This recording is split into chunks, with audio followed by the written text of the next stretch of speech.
Hello, everyone, and welcome to the Circle of the World podcast, where we discuss Joe Abercrombie's First Law series. I'm one of your hosts, Lord Chamberlain Jeffrey, and here are my co-hosts, Archlector George, and Harrison, the Adeptus Historical.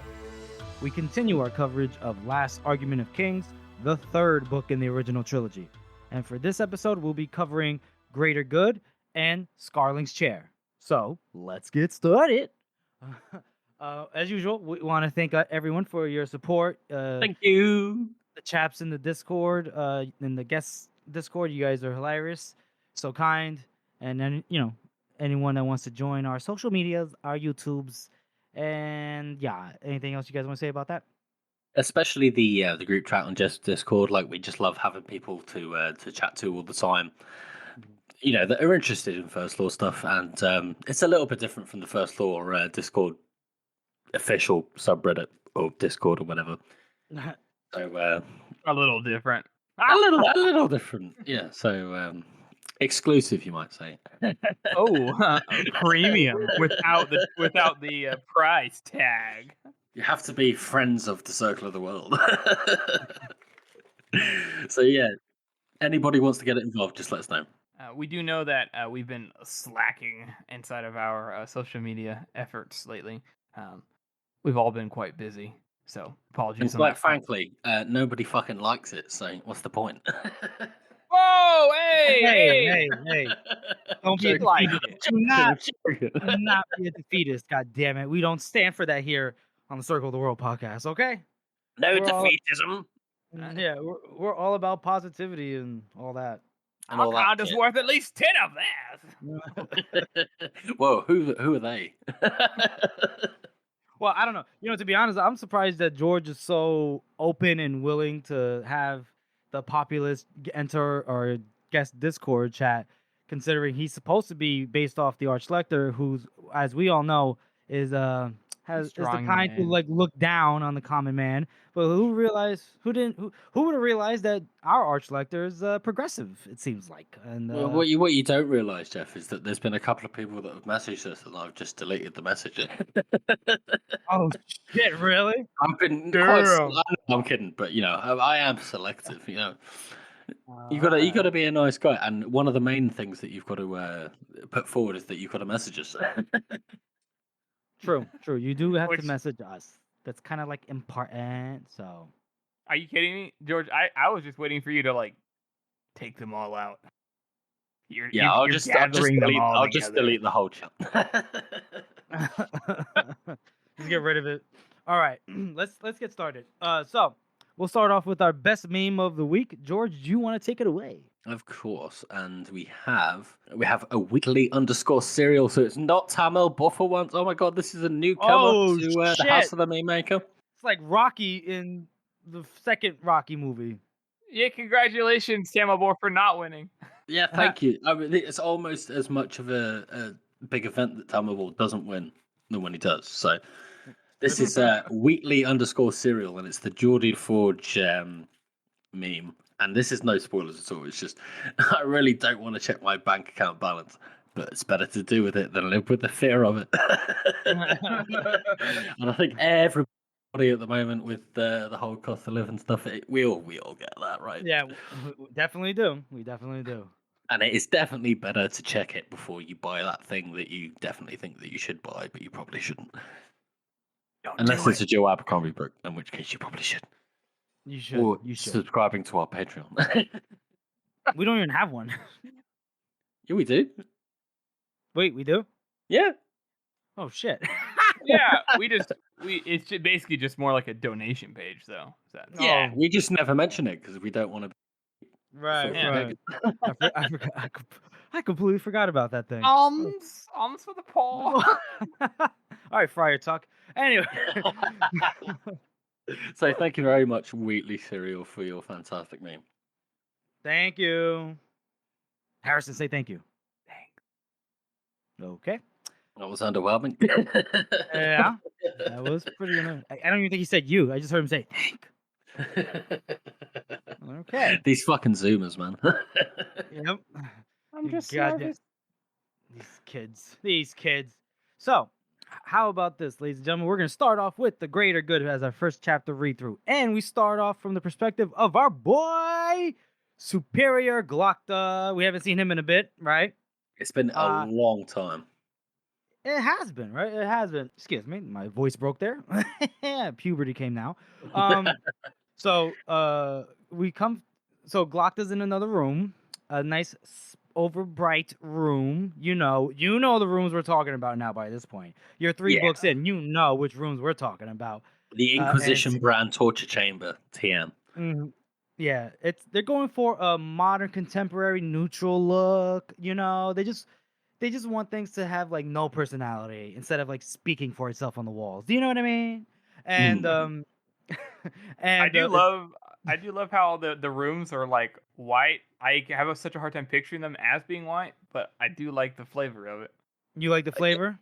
You're absolutely right. I mean, every single time you see like a torture chamber or something like that, it's always a dark room and somebody's having a light shined in their face. But I think it's a lot more creepy to just have everything on display.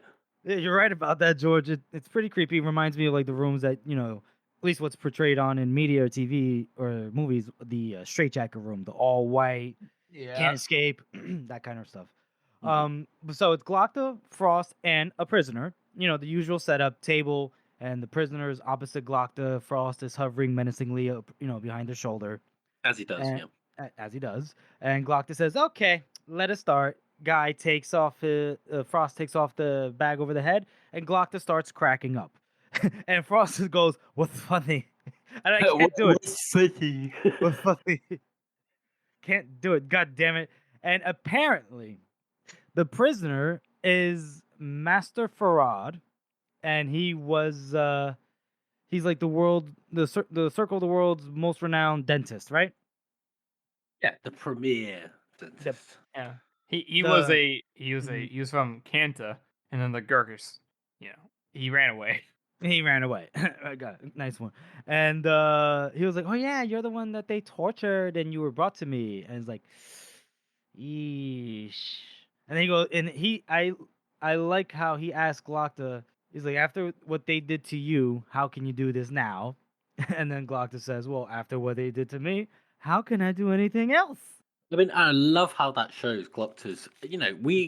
Everybody loves Glockta, but Glockta is just a fucking husk of a man. He doesn't care that this man tried to help him. Right. Like he just doesn't care. But we all rooting for him anyway. So we're like, yeah, take that guy's teeth. yeah. And so the reason he's here in front of Glockta is that I guess Glockta and the other members of the Inquisition are following the new directive from our selector, Salt, which is to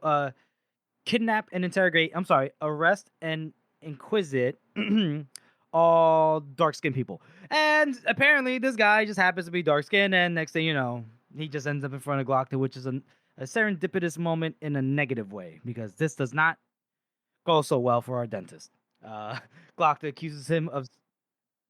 And so this dentist just happened to end up in front of Glockta, which is a serendipitous moment, for the negative. And basically, Glockta just accuses him of spying for the Gurkish. Guy says he's innocent, because of course he is. He's a dentist that ran away from Gurkul back in the day. Why would he be a spy? We want to talk about the torture session here? I mean, it seems pretty cruel. This is, when he brings out the bucket of teeth, I feel like Glockta is just being really fucking... He's just taking out the fact that he had his teeth removed on every single person that looks like a Gurkish person. Like, this seems pretty fucking vindictive of him, right? Am I wrong? I would say, yeah, to a certain degree, you're right. He is. He's pretty self-pitying anyways, and then you lay on the fact that this guy is, of Kantic origin, which he is a little bit racist towards, because of how he was treated by the Gurkish, and then you layer that with the fact that he's also in a really tight spot where he doesn't know what to do, like dealing with Valiant and Bulk and dealing with the Archlector, so he's stressed out, and he's just kind of spiteful anyway. So I think all those things together is what makes it to where he's just like kind of over the top here a little bit, honestly. Mm-hmm. Well, you know what, Harrison, for the most part, I would agree with you, except for the part where you say he's, somewhat racist. Because let's remember, in Dagosca, he was disgusted by the way that, what's that, Harker? Inquisitor Harker was treating the dark skin, the people of Yes, but color. not. It wasn't exactly made clear. He basically his whole thing was like, well, doesn't seem right, because we need them. It was Yeah, purely practical. I mean, it's Yeah. but I'm saying like for such a pragmatist, I don't. He would like. Do you know what I mean? Like maybe Glockta in his early prime. I don't mean like, oh, he's like, I am I don't mean like, I hate black people. I No, don't think like that. I I think hear what he's you're saying. just like, he's got a little bit of resentment because of the R- torture. That's what I mean, holy shit, Right. you can't help. Can you help it? I mean, you've been No. I locked in hear a you. cell. You've been locked in a cell for a year, and then you get the opportunity to take your anger and your resentment out on people that look exactly like the people that did this to you. Well, I get it, which I do get, but I would say it's more of the other stuff that Harrison said, like less of the racist thing. But I also say we should possibly know that I think it's not explicit here in the text, but maybe implicit, or just if we know Glockta, right? This was a guy that Glockta was brought to try to heal him somehow with his teeth. And we Yeah. know how Glockta resents the fact that he can only really eat porridge and honey, and he has the guy that failed to heal him. Glockta, on one hand, the pragmatist, is going to say there is nothing anyone could do.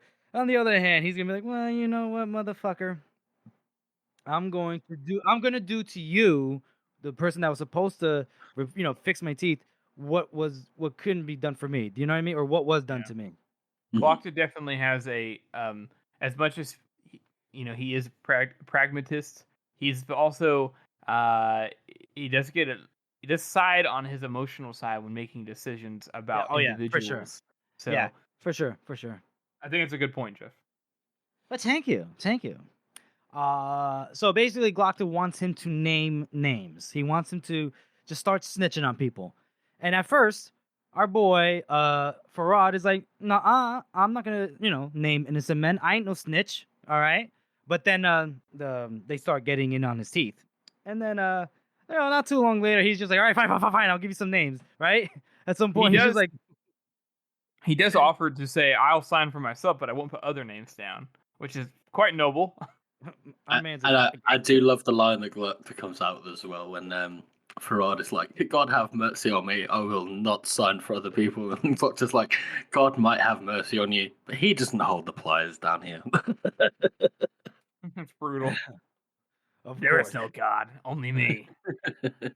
Of course, Glockta.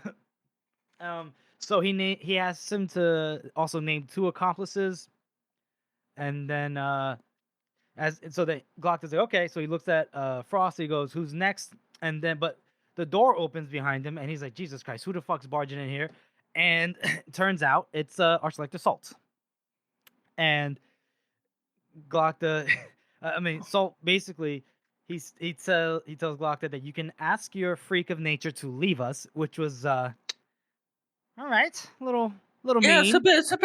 it's uncalled for. Oh, Yeah. to salt. That's so Yeah. uncalled for, isn't it? Just because Frost is a little pasty, all right, doesn't mean you get to be a dick. But then again, that could be a little bit of foreshadowing there. Yeah. What's that? George. Shut up, George. Jeffrey, what does he mean? he I'll tell you about the birds and the bees later. Don't you worry, son. Anyway, so Frost takes the prisoner Farad out of there, and it's just Salt, his practicals, and Glockta. And let's just say Salt isn't too happy by the lack of progress on Glockta's end in terms of finding out the fake, the parentage of Giselle and all that jazz, and proving Bias to be a fraud, right? Don't you? I love though how he calls him what a dimwit or whatever. He calls him that like 3 times in a row in this part. He says like, half-wit. Half-wit, yeah. He's like, you don't have the half. I can't do this Salt stuff. I'm cracking up laughing too much. He just like when he comes in the room, he's just immediately like, oh, you half-wit. You don't have the intellect to assume.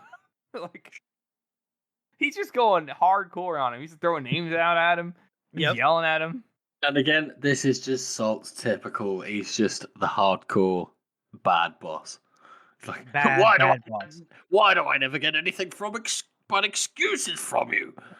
It's like I did single-handedly, hold the Goska out for a long time. But then he's like, "Oh, but how did you do that? Because now that you're displaying all of these, dim-witted characteristics, I'm trying to start to doubt that you're doing that." And Glockter just shits himself, doesn't he? He's like, uh-oh, somebody's talking, somebody's talking. And again, I love how he talks to his eye. He's just like, "Please stop twitching, or we're done."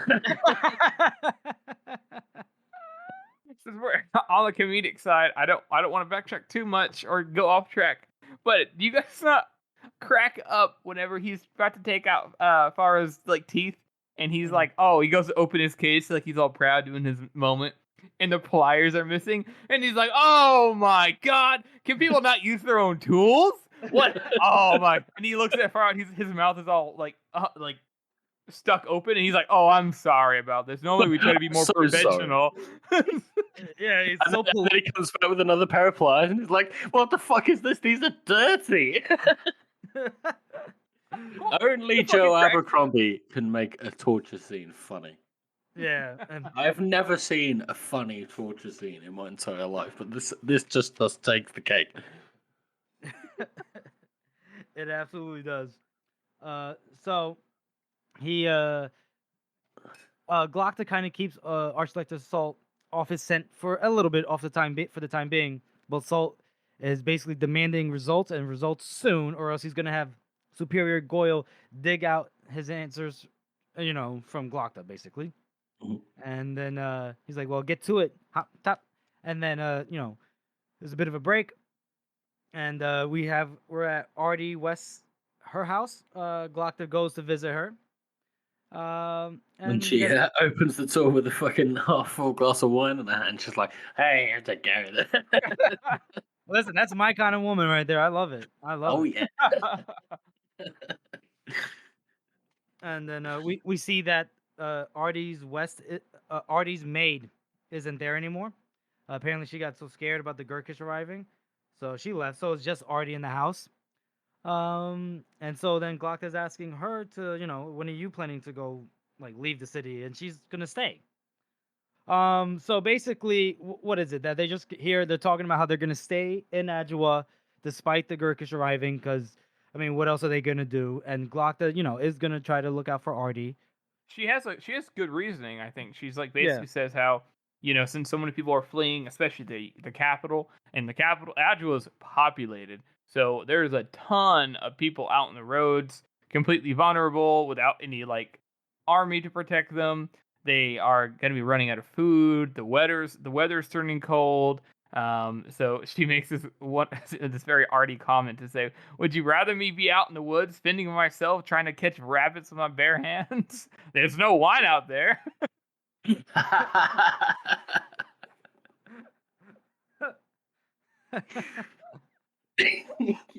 I mean, she's absolutely right, and this is a big thing, right?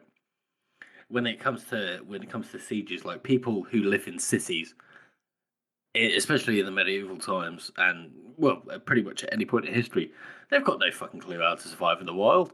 If they just leave town, what are they fucking going to bring with them? Like food that's going to rot in a week, and then what are they going to do? Right. So you create this massive refugee crisis where everybody's just heading out and trying to get to wherever they can, and there's only so much food in the land. So what the fuck is everybody going to do? And she's got a very practical approach to this. She's just like, well, if I'm going to die, I'm going to die drunk. Honestly, who wouldn't want to die that way? That's how I want to go out. Exactly. So, and then Glockta kind of starts talking to Artie about his difficult situation, right? And he talks about how he gives them the metaphor of you promised your hand in marriage to two very rich and powerful men, but they are both old and of surpassing ugliness, but they're prone to violent displays of jealousy, that kind of stuff. So then Artie, she goes, I would drive them both near madness with my matchless wit, blah blah blah. But she's obviously like she's playing up too much in the idea of like being the damsel. But she goes, well, why not seek a third man to entrap him? Maybe just as powerful, if not more powerful. And he goes, a Lux is just like, third. light bulb moment. I like how she says it too. Like she conveys the information. Like she's drunk, so she's all like dramatic, like flitting her hair. But she's like, first, I'd use my womanly wiles to woo them over. She's like being all elaborate about it, and she's like, sitting up straight, trying to make herself look like she's trying to seduce somebody. And then she's like, or I'd seduce a third and more powerful man. And I love how she's just like thinking of these scenarios and like fully acting them out and everything, and being totally comfortable doing it with Galacta, having a good old time. And he's like actually trying to figure out like some life and death shit. Yeah. But I also think it's good how we actually see this is a really good character move for Artie, how she's such a fucking good problem solver. Mm-hmm. Like she comes up with this solution in seconds. Right. No, for sure. And it's just like and she's so underutilized, not just in the book, but I think that might be intentional. But in society in general, like Artie probably has such good uses for something at least, but nobody wants her because she's a commoner and commoner. commoner, filthy commoner. He's got slightly darker skin because she walked on a farm. The habit. Just, Her hair is dark. Do you know she drinks? Oh my god. She drinks a lot. I mean, but she is very, very intelligent. I would say she's like we talked about before. It's definitely one of the most intelligent people like in the whole series, just by how quickly she thinks. Also, she's like blind drunk, and I know to a certain degree, some people are like, "Oh, I'm using more intelligence because I'm drunk. I'm thinking unimpeded." But just be honest, if you're like drinking all day long, I don't think your intelligence is going to be higher. But she's able to think of this might not be drunk and- higher, but her intelligence might have been higher might to be- begin with, and then that she's got nothing else to do but drink. so what are you saying? So you're saying when she's sober, she's like a Stephen Hawking, but when she's drunk, she's still smarter than your average dum-dum. Okay, I see what you're saying. You're saying. No, She no, definitely- not at all. But what I'm saying is that I know. all right. Go ahead, all right. clarify, No, it's all right. So you already know, don't you, Jeff? No, I don't. I'm sorry. I'm just being a dick. Go ahead. What I mean is, it's the social impediment, like you said, Harrison, is a big thing, right? So a lot of people will not try and correct somebody or try and suggest something if they're sober because they have that kind of social awkwardness in them, where they're just like, oh, what if they already know this, or what if I sound stupid, or what if what if this, what if that? And if you're drunk, you can just everything just comes out. Good point. I like that. Good point. Just like me right now. I hear you. I think it's interesting to see, like you said, if she was actually like in a more promising position than she is now, like what she could do, because she also, of course, limits herself, and that's her fault. Yeah. But like, I mean, and I don't know about you guys, but like she said this inside the book, I was like, oh, you think of that? That's crazy. And I think that you can see it as a plot convenience, but at the same time, I don't know. I would say that it works really well. It's in line with her character to think something outside the box that's relevant, still smart, but also does not like break the story. Absolutely, yeah, absolutely. Mm-hmm. Anyways, well, I mean, that's the end of that chapter. So, what would you guys rate that? I'm gonna give that one a 7. I really, really enjoy this chapter. I really like the humor. I like the juxtaposition and the contrast with the previous sort of torture scenes, where this one is, he's being vindictive, but then he also shows mercy. He kind of like tries to just scare the shit out of the guy. I mean, who knows where those teeth came from? We don't even know if he's actually pulled those teeth out of people. He might have just got those from like the street. Their or something. dentures? Yeah, we don't know. We don't know. He might have got him from the Lost and Found of the It might be Inquisition. prop teeth. Yeah, he maybe he bought them from the dentist he's torturing to more psychologically fuck with them. Exactly. Yeah. Exactly. I mean, we know that Glock's torture tactics tend to be more psychological than physical. As soon as you said that, a cleaver image came to mind. Yeah, I mean, I don't know. the first few chapters, anyway. You're right. I just think it's funny. And also with the RD stuff, it's absolutely fantastic. So, what do you guys think? Jeffrey? Harrison? All right. I'll give it a 5 out of 9. No, I'm sorry. Yeah, 5 out of 9. Just because it's a short chapter. Not much happens here. So I guess where it makes up for it is the humor. Not that we find torture funny here, but I mean it is humorous. Tension in terms of now Salt, he's on the trail and Glock is gonna need to cover his ass, and then meeting him and Artie, that dynamic's always great to see. And then Artie helping him, or he's giving him advice in terms of navigating this. How do we say this? This political, this Machiavellian situation that he's found himself in, and her not really knowing too much about it, but enough that Glockta gave her enough information that she can kind of see her, See put it her own pass 2 through. cents in.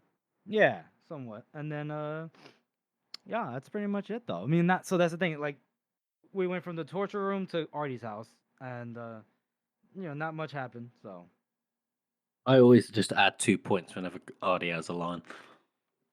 no, listen, I man. know, do right? you?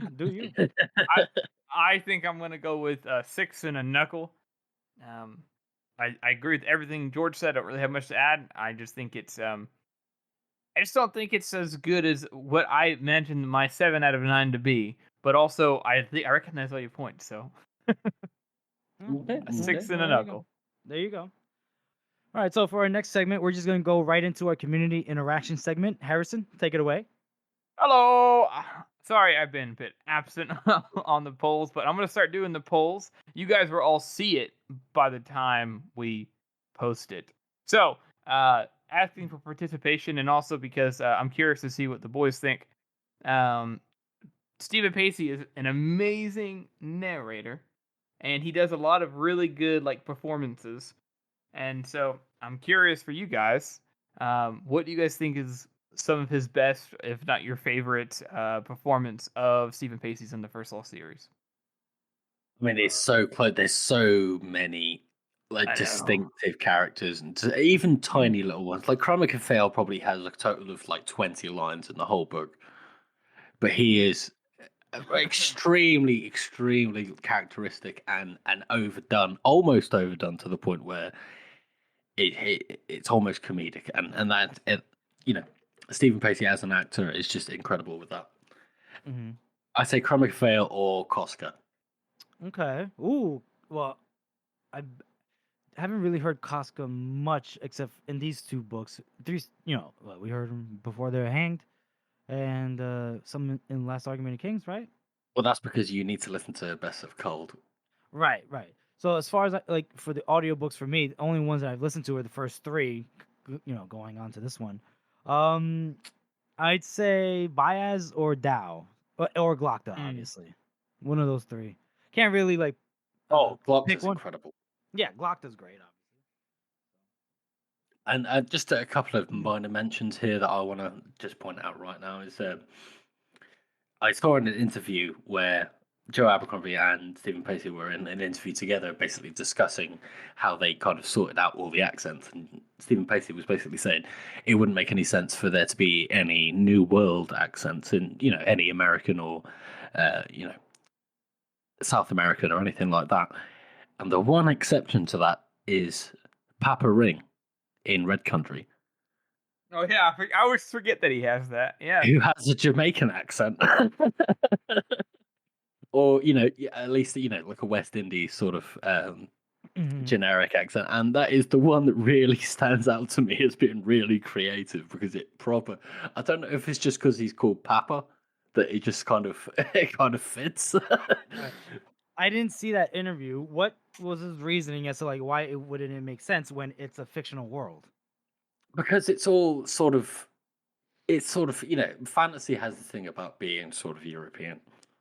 Even American authors, you've got George R.R. Martin, who writes, Game of Thrones is all English accents. There's no I know. American. Exactly. I know. He's a guy from Jersey. He should know better. But okay. But it's just because there's no history there's no American accent that goes back more than 300, 400 years. Again, we're talking about a fictional world, so exactly, and there's no reason why he can't do that. But it's just, I guess, it's more about what's the word? Continuity. It's about continuity. He's towing the company line. I thought Joe was better than that.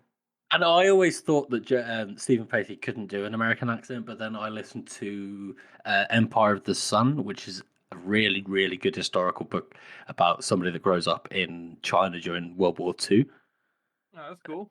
And he does, Stephen Pacey does a fair few American accents, and they are fucking impeccable. They're absolutely brilliant. So if anyone really wants to get some more Stephen Pacey fix, yeah, just listen to Empire of the Sun. It's a bit depressing, but it's really good. Nice. Harrison, what about you?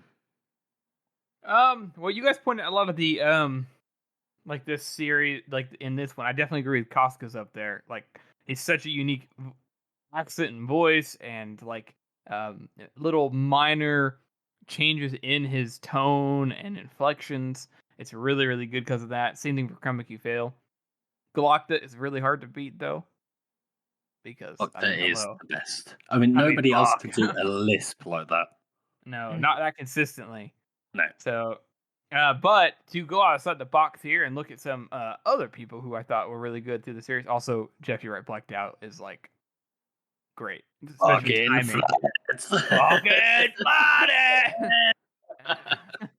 Man, we could do a whole episode on this. I forgot one person though. Go on. One character. Not a lot of lines, but every time they're on page or in the audiobook, they make an impression. We forgot Crown Prince Ladislaw. Capital. Captain Luther. Captain Luther, you're my man. You're right. His voice is like so entertaining. There's not even another character who sounds more like I don't even know how you could produce out of your mouth somebody who sounds so fucking pomp. Like, but he does ridiculous. it. Capital.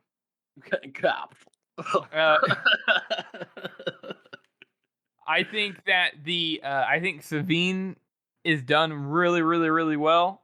There is a lot of range that he puts into Savine through her character, and it adds a lot to her. I feel like I'm trying to imagine certain lines that she says in certain ways in the book that that just read probably not quite the same. So, also Friendly is really unique. Friendly it's a tough one for me because I never read it like that in the book. You know what I mean? What? I didn't ever read it in that kind of tone of voice. Yeah, but when I heard it in the audiobook, I was like, yeah, no, that's exactly how he sounds.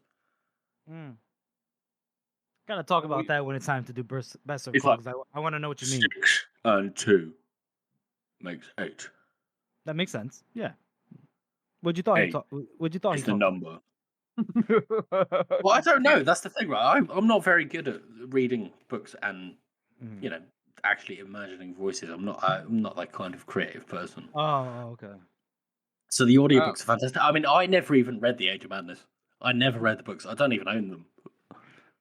But I've listened to the audiobooks like 3 or 4 times, and they're just absolutely fantastic. Yeah. Oh, okay. Alrighty.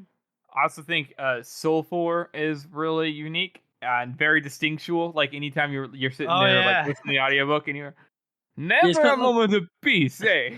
Like, oh shit. Never a moment of peace. My master.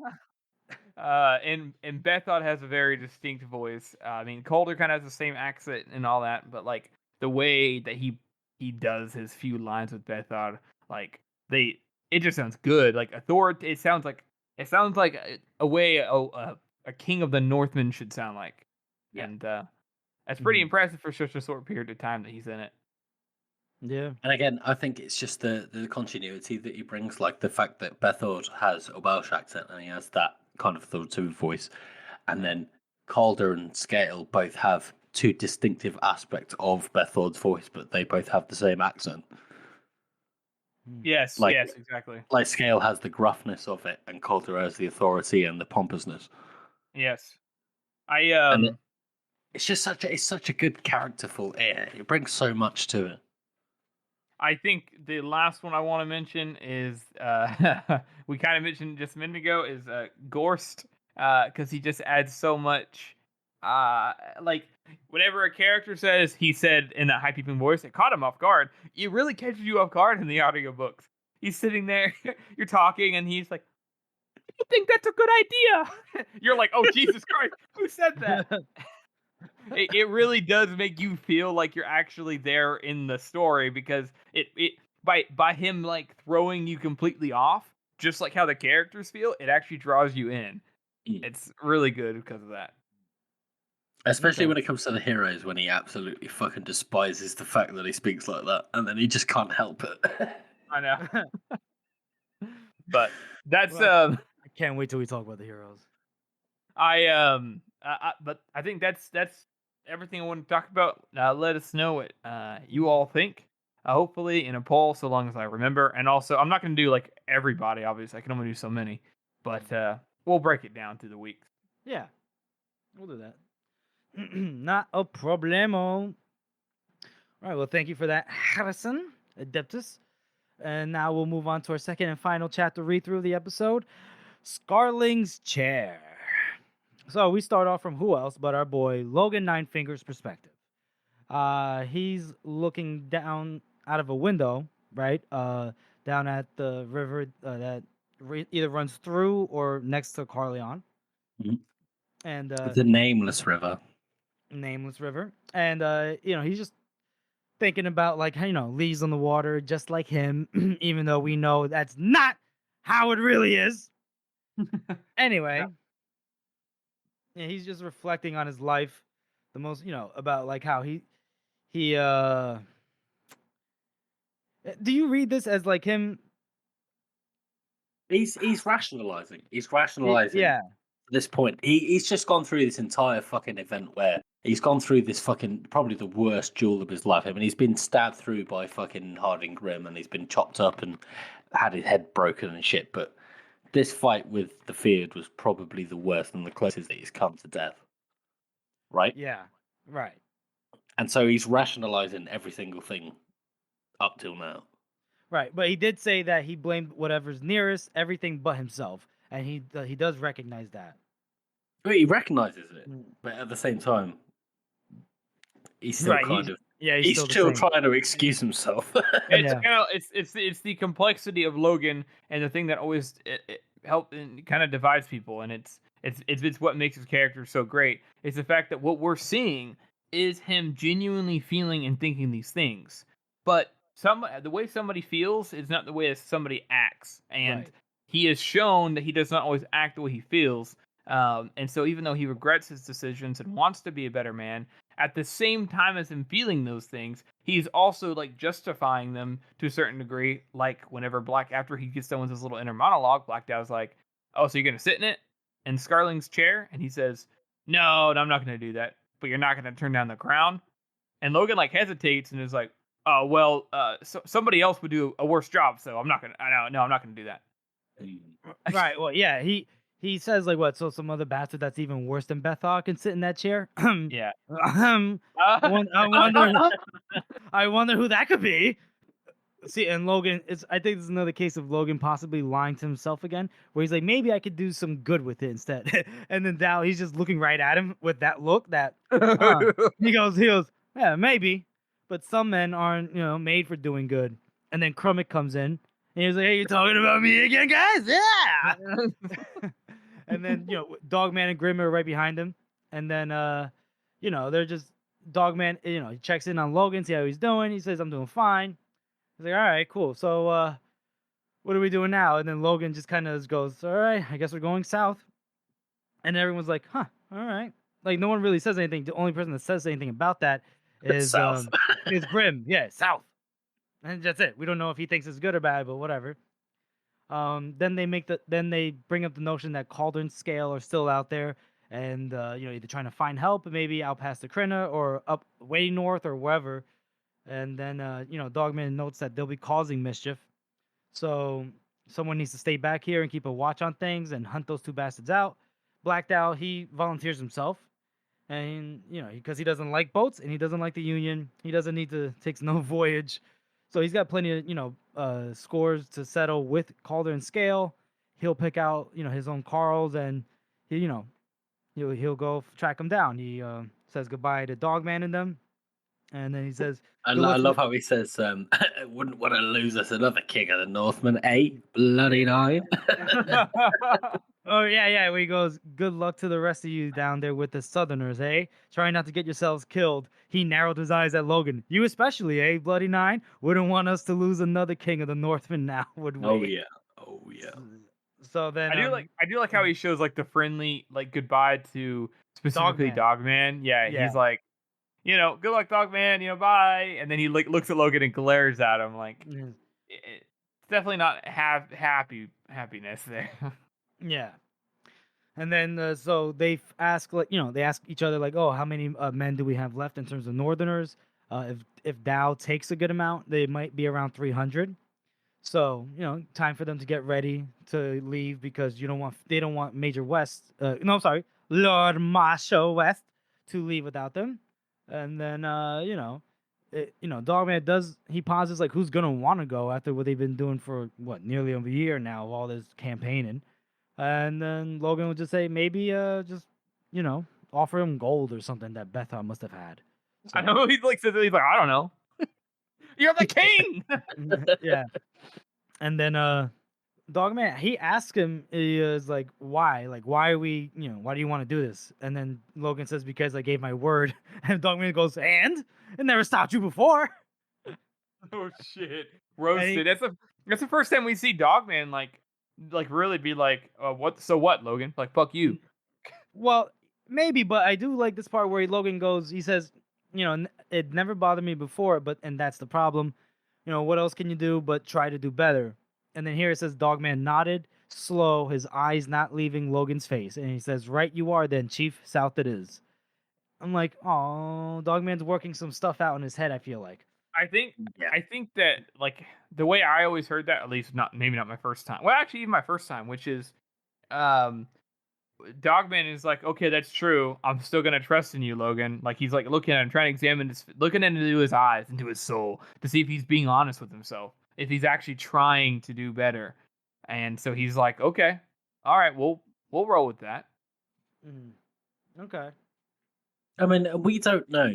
Dogman has never really kind of, in his inner monologue, thought about what actually happened in the high places. We don't know whether he knows that Logan killed Tuldaru or Cromwell's right. kid or anything like that. Because I don't think, do we get his perspective for the rest of the book? Yes, we do. We do? Okay. But he still doesn't bring it up. No spoilers, but Right. Well, all right. So then him and Grim, they leave.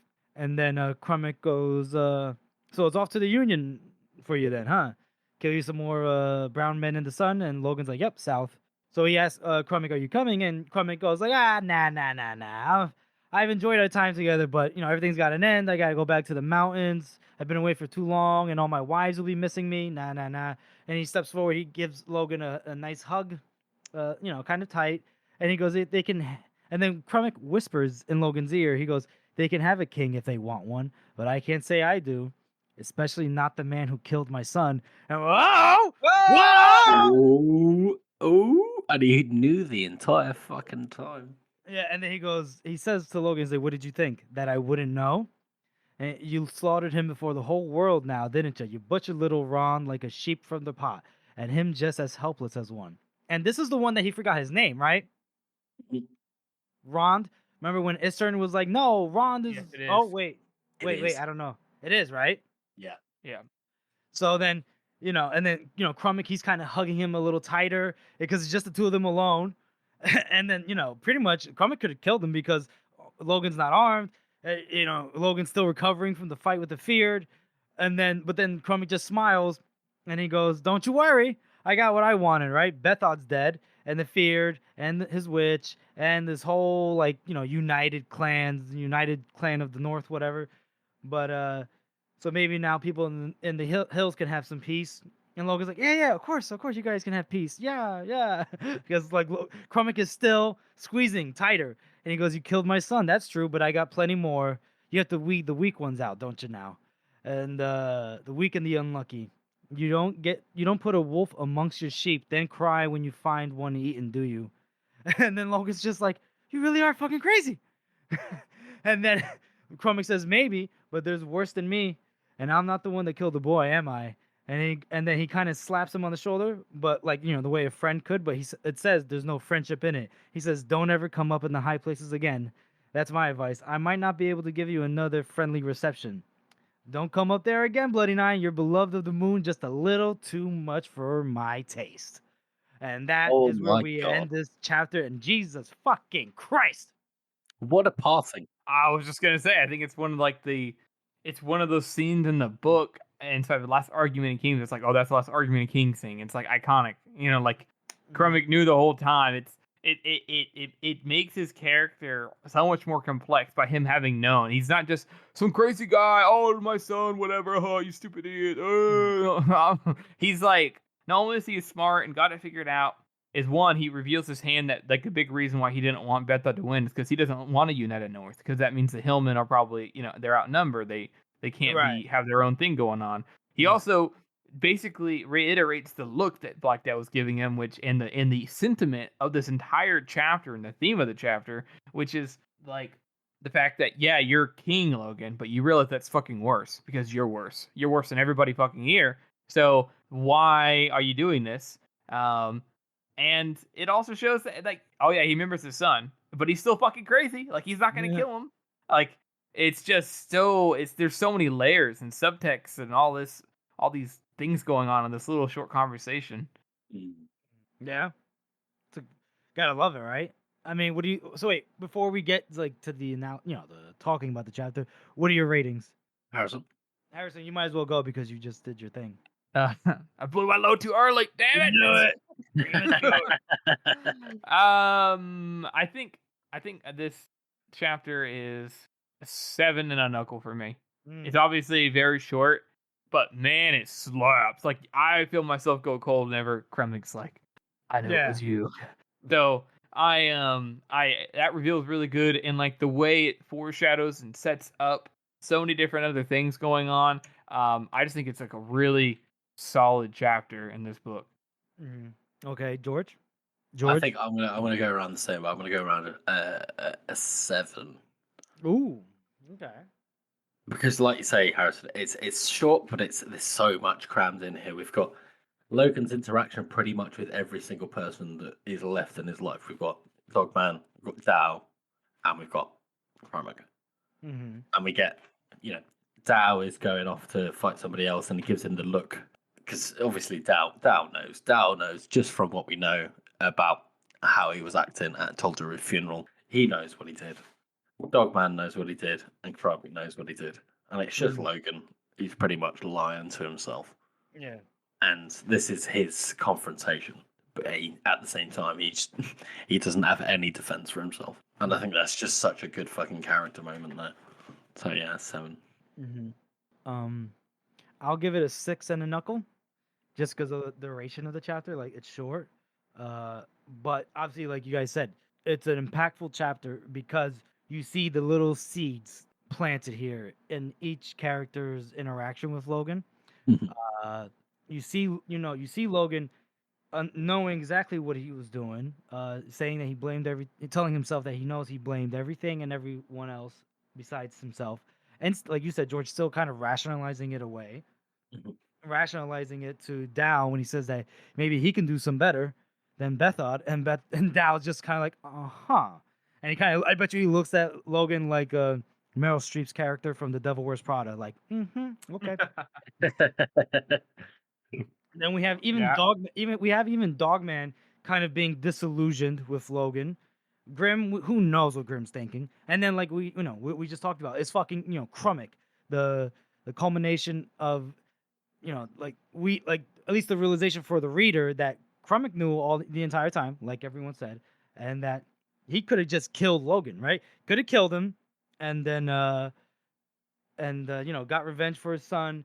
Maybe somebody else could have been taking the throne, but then maybe Crummick's making a calculated decision there by like as soon as he like either threatens Logan / guilts Logan with the knowledge that he knows that Logan killed his son.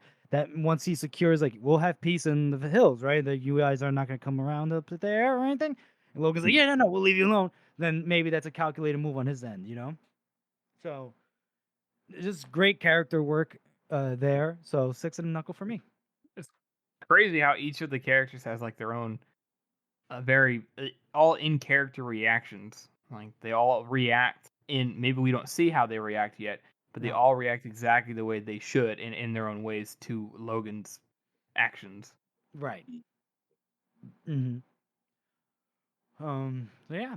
Oh, that was a good chapter read through. So we'll move on to our character spot. And I mean, come on, who else could it be? Normally it's reserved for people that die, but not reserved. Not normally, but yeah. Recently. Go ahead. Who wants to take this? Kramaki fail. Mm-hmm. So this is the last appearance from Kramaki fail that we get in the whole series. Yep. And this is what we want to talk about at this point, right? He's definitely fucking seen all this coming, right? I mean, even that, I've got this little tiny theory in my head I've just come up with, that when you said that earlier, that the one that he killed was the one that he couldn't remember the name of. Uh-huh. I feel like that's significant somehow. That maybe he already knew that was going to happen. Oh, because of the long eye and all that? Yeah, and so he didn't bother to learn the kid's name because he knew that Logan was going to kill him. Oh, shit. Believe it too, because it's Kramaki fail. Yeah, can you imagine the baby was born and the Crummick's probably like, oh, so cute, and then like a That's So Raven little cutscene happens, and then he just sees Logan just like splitting that boy in half, and he's probably like, all right, I'll just call him 2. I'll call him number 2. You want to call him Rond? Rond, gotcha. Okay, what? Just say, honey, don't get too attached. It's just my advice. I mean, he's such a good character. He just comes out of literally fucking nowhere. Comes out of the woods and he's just like, right, I'm Kramaki fail. Sits on the floor. I fucking love you, bloody nine. And he's actually plot-wise a very important character, because without Kramaki fail, they don't have that plan. They don't have that plan. They don't set up the whole trap for Bethard. Mm-hmm. The duel doesn't happen. There's a lot of things that happen around Kramaki fail. For sure. What do you guys think about that? I agree. Kramaki fail for like the little screen time that he had is a big impact in terms of the story. I mean, we don't you never know. The Union could have found another way to beat Bethard, but the problem was they were on a time crunch because eventually they would have still got the notice that the Gurkish invaded. So yes. Crummick's plan, his appearance was central to the success to the potential success of the Union. That's true. Yeah, I think that I think that's a good point, Jeff. I think that like Crummick is, like you said, when she comes out of left field, you're like, oh, who's this guy? Oh, he's kind of weird. Oh, he's kind of crazy. It almost seems like, oh, that's plot convenient, but like it works really well because of how Crummick is written and the kind of person he is, and the it just works. Like it fits in the story so neatly. It's also impressive from a writing standpoint that you could introduce his character this late with that much impact. If he pieces out, we don't see him again, and it's just done very, very well. Exactly, and I think exactly what you say. And I am going to go into a bit of spoilers for the character spot here. So with what we know, with Issa teaches Rika about the long eye, right? Yeah. And there's no other way that she could know about the long eye apart from learning it from her dad. Makes sense. I mean, it's not like they have books up there. No, exactly, right? Nobody else is going to teach her about it. So he knows. He absolutely knows. And the fact that he turns up and it's never specifically stated at all that he knows what's going to happen. It's just kind of left to your imagination that this guy, he seems mad. Everybody calls him mad. Everybody kind of has to point out that he's mad in almost every single conversation. But he's almost always right. Yes, I can't think of a time he's really like wrong, like outright. And it's so interesting that Joe can write that and have the self-restraint to just never fucking say that. Oh, by the way, Chronicle Phil can see the future. He's like, it's crazy because I saw it in the moon. I saw the future in the moon. Like he doesn't even say anything close to that. No, exactly. Yeah, it's all this like mad rambling, and of course that's the way it'd be. You know, some random fucking hillman who just has visions. Like he doesn't know what he's fucking saying. He's fucking sitting up there at home, like, holy shit, I figured it out. I figured out how to beat Bethon. What is it, Da?